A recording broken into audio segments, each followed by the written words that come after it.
Well, spank my ass and call me Sandy. I'm starting to realize what the problem is with focusing my videos on RPG content. It's the playtime of the bloody games. After spending up to 80 hours on Divinity Original Sin and Pillars of Eternity each, now the next Colossus is at my doorstep. If this keeps up, I might be looking at a full-time job here, at which point of course I'd be making a below minimum wage of about, well, 2 cents per hour. But here we go.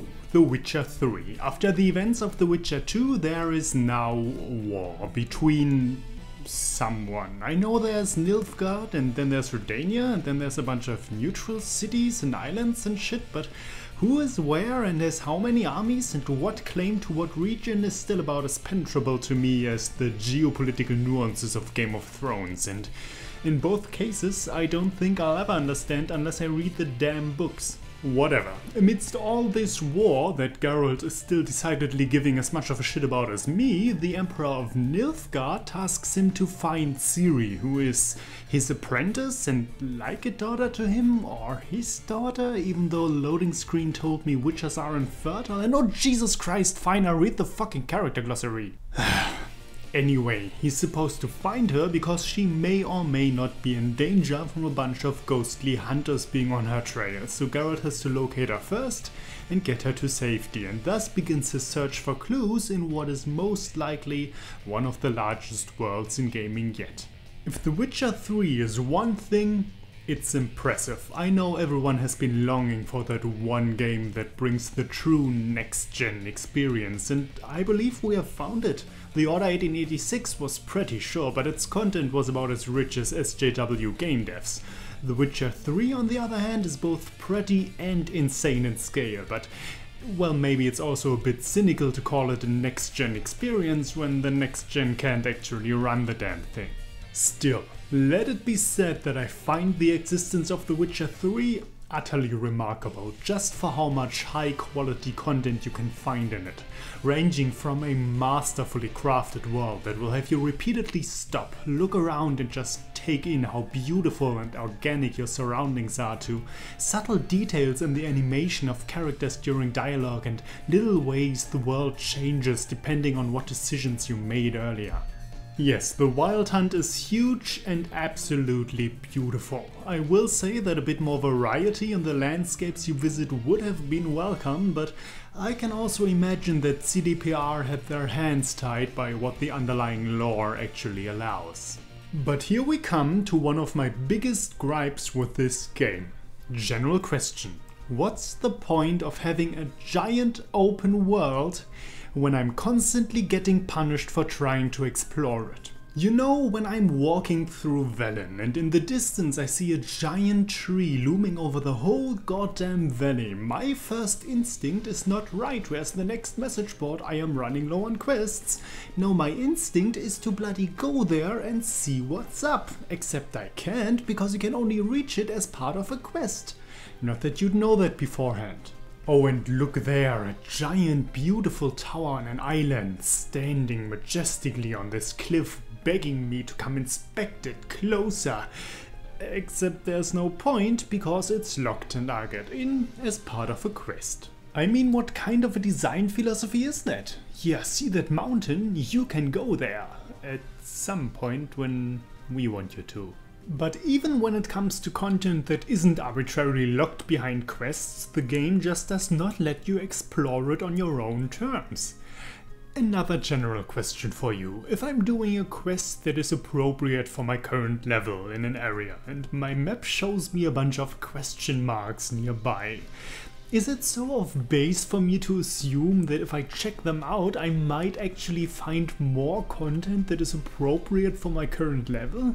Well, apparently it is, because literally half the time I tried doing that I ran into monsters 10 levels higher than me and had to turn around or get absolutely destroyed, and you cannot imagine how grating that got after a while. Who on earth designed the difficulty curves of these areas? And I put difficulty in giant quotation marks here, believe you me, because nothing about this game is actually mechanically difficult. There's just monsters you will defeat and monsters you won't because they completely outlevel you. Does this really warrant a 10 out of 10, Joe? No, the only way to play this game is by doing quests, and here we arrive at the meat of The Witcher 3.